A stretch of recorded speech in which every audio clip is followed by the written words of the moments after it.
Bom dia! Estamos começando o The São Paulo Times agora na TV. Um jornal semanal que traz tendências, notícias, cultura e muito mais para você.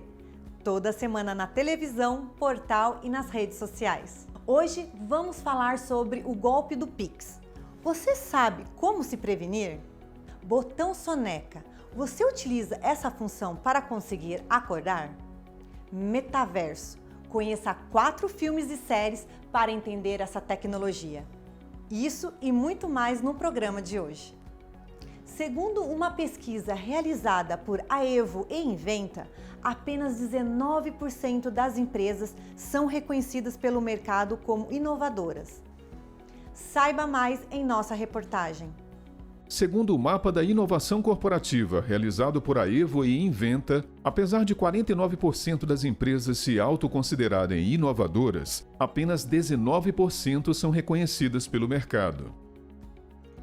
A pesquisa foi realizada com os líderes de 309 empresas de grande e médio porte. Os executivos responderam um questionário com 70 questões sobre o atual período de inovação e os esforços para crescer nesse ramo. As dificuldades apontadas pelos gestores foi que apenas 7% disseram trabalhar com metodologias estruturadas e que contribuem para as iniciativas finais. 71% não fazem nenhum tipo de solução elaborada e 66% disseram manter as movimentações de inovações somente entre grupos específicos, sem a participação de colaboradores que estão à frente dos projetos. A pesquisa também identificou que a tecnologia é a área com maior dedicação dentro das empresas, com 53%, e que 10% das empresas declararam ter posturas proativas em relação às novidades. 33% das companhias afirmaram que as novidades procedem da liderança, e apenas 8% disseram que as sugestões partem de todos os funcionários. Segundo o estudo, 40% das empresas não estão abertas para receber colaborações externas para inovarem. 37% consideram ser necessário que haja uma estabilidade entre receber colaborações internas e externas e apenas 23% realmente estão abertas para as conexões. Segundo o representante da Aevo, é necessário que as empresas realizem parcerias, já que nenhuma companhia consegue agrupar todos os conhecimentos necessários de inovações e que criar parceiros pode levar à integração de sistemas, participação em ecossistemas e a construção de novos modelos de negócios. Faz quase 50 anos que o último homem pisou na Lua durante a missão de Apollo 17, em 1972. Mas será que iremos ver outras corridas espaciais para reconquistar o único satélite natural da Terra? Faz quase 50 anos que o último homem pisou na Lua durante a missão da Apollo 17, em 1972. Mas será que iremos ver outras corridas espaciais para reconquistar o único satélite natural da Terra? É o que tudo indica.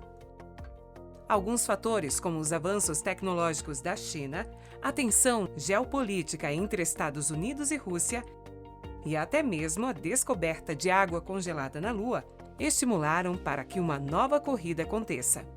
Nos próximos 18 meses, 6 países pretendem realizar missões lunares. E em até 2 anos, mais de 10 países irão pisar na Lua. A NASA será responsável por dar o primeiro passo.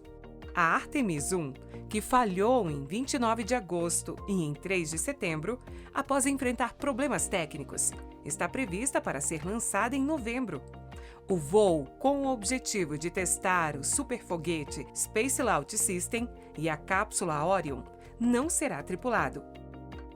A cápsula é um veículo e pretende retornar em 2024, levando humanos para orbitar a Lua, e o foguete, neste primeiro momento, pretende levar 10 mini-satélites, sendo 7 americanos, 1 italiano e 2 japoneses.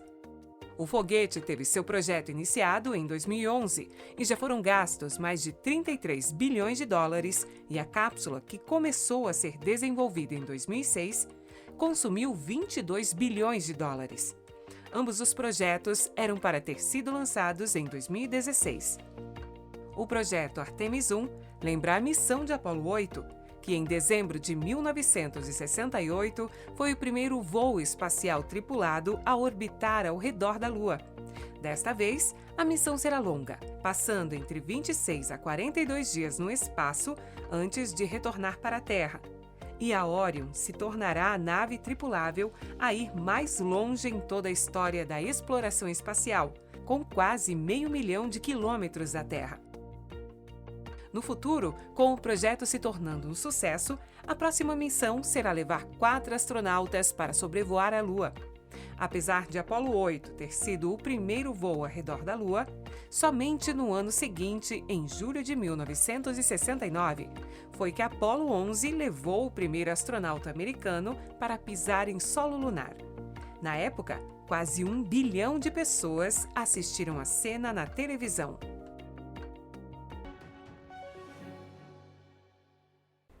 Você sabia que golpes envolvendo Pix também são comuns?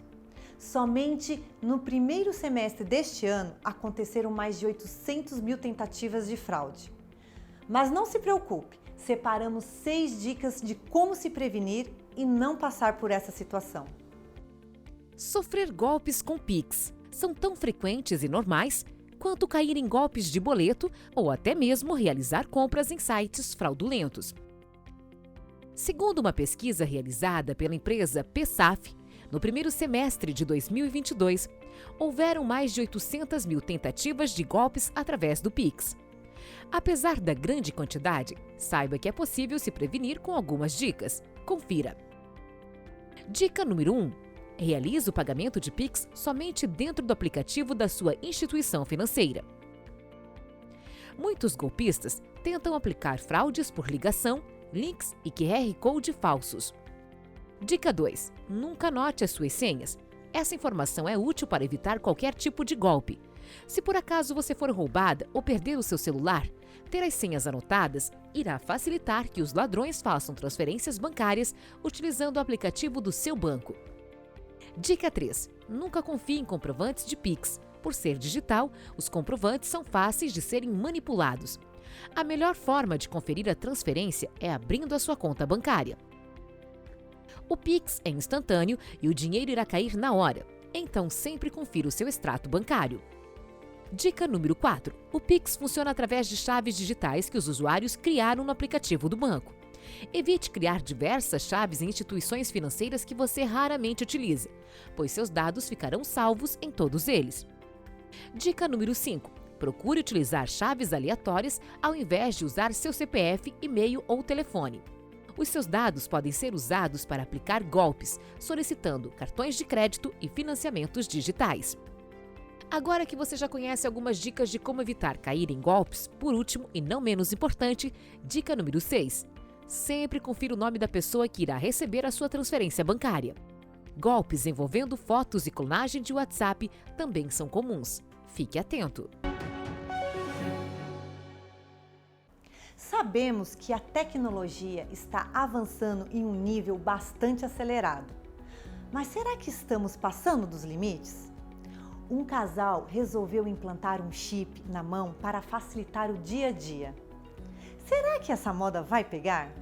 Já imaginou controlar a sua casa através de chips implantados na mão? Não? Pois saiba que um casal nos Estados Unidos teve essa ideia e ela já está sendo colocada em prática. No vídeo que viralizou nas redes sociais, o casal mostra que é possível abrir portas e gavetas com a tecnologia e também podem ser usados para realizar pagamentos e bloquear computadores e celulares. Os chips possuem tamanhos de um grão de arroz e foram inseridos entre os dedos polegares e indicadores. Eles são inseridos de forma rápida e normalmente são colocados em estúdios de piercing, mas o procedimento deve ser acompanhado de um médico para garantir a segurança. Como todo procedimento possui riscos, com o chip não é diferente. Os médicos alertam que é necessário realizar acompanhamentos de profissionais e que existem riscos do corpo rejeitar o objeto. Os chips podem substituir crachás, chaves, realizar pagamentos e até mesmo salvar links de páginas na internet ou adicionar um atalho para o WhatsApp. O dispositivo é revestido de vídeo biocompatível que protege o chip e a antena, e eles funcionam com outros eletrônicos através de ondas de rádio. Apesar da tecnologia não ser nova, o casal surpreendeu a web e já conta com mais de 3 milhões de seguidores, acompanhando diariamente a rotina dos influenciadores. E, segundo eles, o antigo dono da residência era fundador de uma startup de tecnologia e a casa já era equipada com algumas inovações. O cachorrinho do casal, chamado de Chip-Up, também não ficou de fora e é equipado com cartões.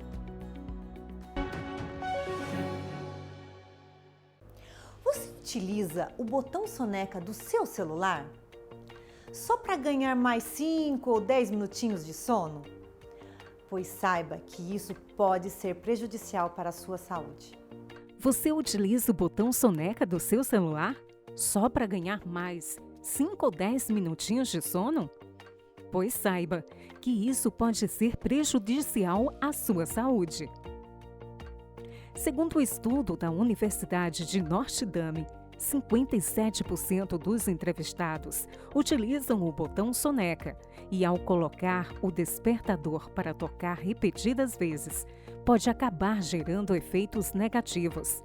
Um deles é chamado de inércia do sono, onde a pessoa pode sofrer de sonolência e desorientação, parecido com o efeito de ser acordado repentinamente de um sono profundo. Alguns especialistas também desaconselham utilizar o despertador e o botão de soneca é ainda pior. Naturalmente, devemos acordar sozinhos após completar entre 4 e 6 ciclos de sono por noite, o que se resume a dormir entre 7 horas e meia a 8 horas. Para algumas pessoas, utilizar o botão soneca é inofensivo, mas para outras, pode estar associado a diversas doenças. Um sono ruim pode desencadear problemas de saúde, pressão alta, problemas de memória e peso desregulado. Enrolar na cama por mais alguns minutos não irá te deixar mais descansado, mas pode prejudicar o nosso relógio biológico, fazendo com que o corpo comece um novo ciclo de sono, mas que será interrompido rapidamente pelo despertador, deixando a mente mais cansada do que o normal.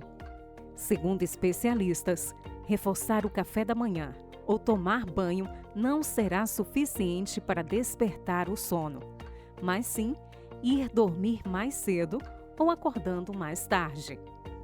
Buscar um médico para averiguar o sono é extremamente importante. Realizar exames e, se necessário, utilizar medicamentos prescritos. Fatores como ronco, apneia do sono, cigarro, álcool à noite e também se alimentar próximo do horário de dormir pode gerar um sono ruim. Gente, não saia daí, que voltamos já já!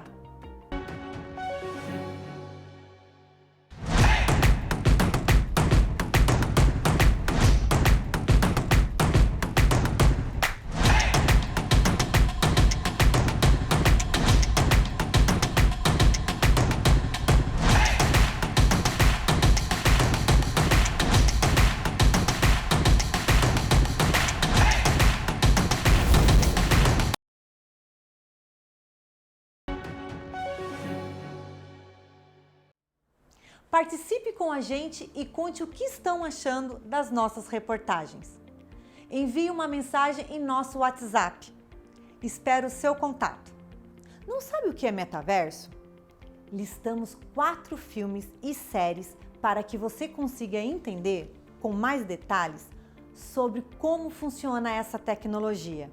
Confira! O metaverso pode ser definido como um universo que mescla a realidade aumentada e mundos virtuais. Apesar do termo não ser novo, o nome ganhou notoriedade após o Facebook anunciar a sua troca de nome e passar a ser chamado de Meta. Ainda não consegue entender o significado de metaverso? Calma, já existem filmes e séries que vão te ajudar a entender esse novo universo. A série Black Mirror é uma excelente dica por onde você pode começar. Lançada em 2011, a série conta com 5 temporadas e possui alguns episódios que fazem menções ao universo do metaverso. A série está disponível na Netflix. Dica número 2. O Jogador número 1, lançado em 2018, é um filme dirigido por Steven Spielberg e conta a história de um adolescente que passa a maior parte do seu tempo jogando Oasis. A história se passa em 2045 e Wade Watts, ator principal, precisa desvendar um quebra-cabeça dentro do jogo para ganhar uma fortuna. O filme está disponível na HBO Max e na Apple TV. Dica número 3. Westworld. A série lançada em 2016 se passa em um parque totalmente tecnológico, onde os visitantes podem vivenciar experiências no mundo virtual através de androides sintéticos, que moram no local e foram programados pelo diretor executivo do parque para acreditarem que são humanos. Apesar da série misturar a ficção científica com a realidade, é uma boa opção para entender mais sobre esse universo tão complexo. Dica número 4. A série Upload irá te deixar bastante pensativo. Lançada em 2019, os personagens da série que estão próximos da morte podem ter a mente conectada no ambiente virtual e viver a vida que eles quiserem, mesclando o mundo virtual com o mundo real. Escolha o seu filme ou série favorita e comece agora mesmo a entender sobre o metaverso, mundo digital, que tem se inserido gradativamente na vida das pessoas. Como será que anda a saúde emocional dos brasileiros? Segundo uma pesquisa, a geração Z é a que mais enfrenta problemas psicológicos, seguido da geração Y. Veja mais informações. Segundo um estudo realizado com 2.000 brasileiros pelo Instituto FSB Pesquisa, os jovens da geração Z, nascidos após os anos 2000, é o grupo que mais sofre com ansiedade e desânimo no dia a dia, com 26%. O estudo também apontou que 54% deles tiveram piora durante a pandemia. Uma das hipóteses apontadas para esse resultado seria o excesso e a rapidez de informações que eles recebem diariamente, afetando as formas do cérebro interpretar, julgar e distinguir o que recebe. As consequências disso são as formas de lidar com frustrações e limites, fazendo com que o imediatismo e dificuldades diante dos problemas da vida sejam impactados. As distorções de imagens causadas pelas redes sociais também podem ser responsáveis por esse resultado. A geração mais velha, nascida entre 1945 e 1964, conhecidos como Baby Boomers, também tiveram uma agravação na saúde mental durante a pandemia, ocupando 44% dos resultados. O perfil dos entrevistados foram 50% homens e 50% mulheres, sendo 54% classe C, seguido de 29% classe D e classe E. A geração Z demonstrou estarem mais preocupados com a saúde mental, com 31%, seguido da geração Y, com 29%. A idade dos entrevistados foi a partir dos 18 anos, atingindo também os que possuem 64 anos ou mais. O estudo também revelou que 48% dos baby boomers conhecem seus limites e sabem quando devem procurar ajuda, seguido de geração X com 39%, e geração Y com 32%. A geração Z obteve apenas 23%. Uma das formas de sanar esse problema seria expandir o acesso a planos de saúde, fazendo com que mais pessoas passem a cuidar da sua saúde mental, além de cessar os preconceitos existentes a respeito disso.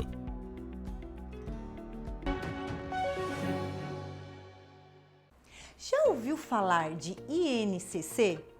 Índice Nacional de Custo de Construção? Não? Então não saia daí. O especialista em negócios imobiliários, Magno Baruch, irá esclarecer algumas dúvidas a respeito desse termo. Confira!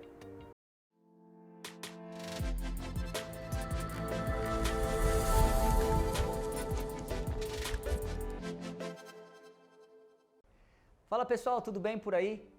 Olha só, eu quero aproveitar esse espaço aqui que você me dá para poder trazer para você que me assiste, me acompanha nas redes, trazer aqui algumas dúvidas, dores, aquelas questões que acontecem no dia a dia. Então, algumas pessoas me chamam, trazem aqui algumas perguntas, alguns comentários, chamam no direct para falar de algumas questões que acontecem no dia a dia em relação à compra do primeiro imóvel. Eu quero aproveitar esse espaço para trazer aqui algumas, eu separei aqui, na verdade, algumas dúvidas que o pessoal me encaminhou aqui e eu quero compartilhar com vocês. Claro que não vai dar para responder todas, mas algumas delas eu quero trazer aqui e as demais, você que mandou aí a sua pergunta, fica tranquilo que a gente sempre vai trazer aqui no canal ou lá no Instagram, no YouTube, seja onde for, tá bom? Vamos lá. Ó, primeira pergunta aqui, o Luiz Gustavo está dizendo o seguinte: Magno, comprei um apartamento na planta no final de 2020. E quase 2 anos depois, as parcelas estão em 1.200, era R$1.000. Liguei na construtora e disseram que não é juros e sim correção do INCC. O que é então? Bom, essa é uma pergunta muito comum e é uma dúvida, uma dor muito comum das pessoas. O que acontece? O INCC ele não é juros. Juros é quando eu empresto um dinheiro para você e falo, olha, vou te emprestar R$1.000. Se você me pagar daqui a 1 ano, eu vou te cobrar 2.000. Opa, isso é juros. Eu estou cobrando algo em cima do valor. O INCC, que é o Índice Nacional da Construção Civil, é o indexador autorizado por lei para corrigir o imóvel durante a fase da construção. Assim como corrigiu a sua parcela, ô Luiz Gustavo, corrigiu também o custo da obra. Então ele é uma atualização monetária, a correção do dinheiro, a correção do valor do dinheiro. O seu dinheiro hoje, amanhã, no caso, nesses 2 anos que aí passou em relação à compra do seu imóvel, ele atualizou. Um exemplo bem prático para você entender é que o seu imóvel também valorizou. O INCC ele tem uma referência muito simples para que você possa entender. Ou seja, nesse período, o INCC acompanhou os índices de inflação que ocorreram e que, por sua vez, no caso do INCC, é um índice específico da categoria da construção civil. Então, de fato, a construtora está certa, não é juros, é a atualização do dinheiro. Mas uma boa dica para você é que o seu apartamento também valorizou na mesma proporção que a sua parcela, tá bom? Bom, segunda pergunta aqui é da Monique. Ela está dizendo o seguinte: comprei um apartamento na planta, mas estou pagando já o banco sem ter o imóvel. Me explicaram que é a taxa de evolução de obra. Monique, a sua dúvida é muito pertinente e muitas pessoas têm esse tipo de dúvida, tá? Mas eu vou explicar certinho aqui para você.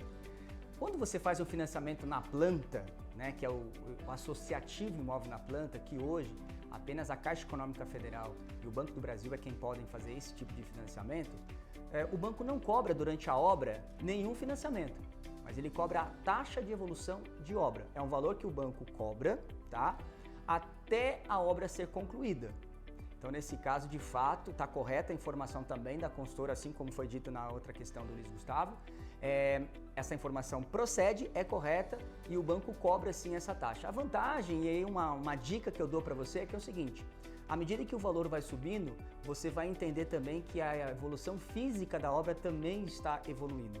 Significa dizer também que quando você estiver ali próximo do valor do que você vai pagar de parcela efetivamente, ou seja, vamos imaginar uma suposição aqui, se você fez um financiamento de R$1.000, você não vai pagar uma taxa de evolução de obra de R$1.000, você começa pagando R$50, R$60 e à medida em que a obra evolui, essa taxa também evolui e ela chega em média a uns 70%, 80% do valor da parcela que você vai pagar de financiamento. Quando a obra for concluída, então você deixa de pagar a taxa de evolução de obra e 30 dias depois que o habite for registrado, você então começará efetivamente a pagar o seu financiamento. Então, durante a fase de obra, você efetivamente está pagando a taxa de evolução de obra que o banco cobra durante esse período. Próxima pergunta aqui é da Juliana. A Juliana está dizendo o seguinte: em que tempo é melhor compor a renda para comprar um imóvel? Juliana, isso depende muito, tá? A composição de renda é algo permitido pelas instituições financeiras, você pode fazer composição de renda, tá?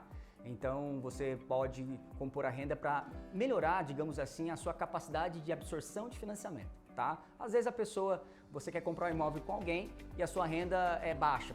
Um exemplo, você ganha R$2.000 e R$2.000 você não consegue uma linha de crédito, uma composição, um valor acessível para você comprar um determinado imóvel. Então você unifica a sua renda com outra pessoa, tá?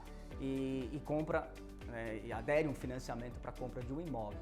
É importante só lembrar que quando você vai unificar a renda, se você estiver comprando o primeiro imóvel, é importante que você escolha alguém que não tenha nenhum imóvel no nome. Se você escolher alguém que já tem um imóvel, aí não pode haver essa unificação de renda, caso você queira comprar um imóvel com taxas mais acessíveis e também subsídios do governo federal em relação, por exemplo, ao Casa Verde e Amarelo. Então, se você vai unificar renda, você precisa unificar renda com alguém que não tenha comprado nenhum imóvel, não tenha nenhum imóvel no nome ainda, porque nesse caso facilita, no caso, as condições comerciais. Um ponto de atenção que eu faço nesse aspecto é quanto maior a renda, maior a parcela. Então, é necessário fazer essa análise de equilíbrio, porque às vezes você compõe a renda para aumentar o seu ticket de financiamento, mas também você aumenta o valor da parcela. Então precisa fazer essa análise, essa ponderação daquilo que é melhor, porque acontece o inverso também. Às vezes as pessoas estão fazendo uma compra unificada de parcela, preferem não unificar, comprar no nome de uma só pessoa, para justamente a parcela ficar mais acessível. Então a dica que eu dou é analisar muito bem a capacidade de financiamento. Uma dica aqui, finalmente, que eu faço e dou é a seguinte, tá? Para você, Juliana. Atente no seguinte, se você conseguir fazer o financiamento sem unificar, né, e conseguir parcelar aquilo que você não conseguiu financiar com a construtora, é melhor. Aperta um pouco mais no começo, no entanto, você expõe menos a sua necessidade de financiamento a longo prazo, que é um financiamento que pode durar anos. Então é melhor aí 2, 3 anos você se apertar um pouco mais, mas pelo menos ficar livre um pouco desse financiamento de longo prazo com valor maior.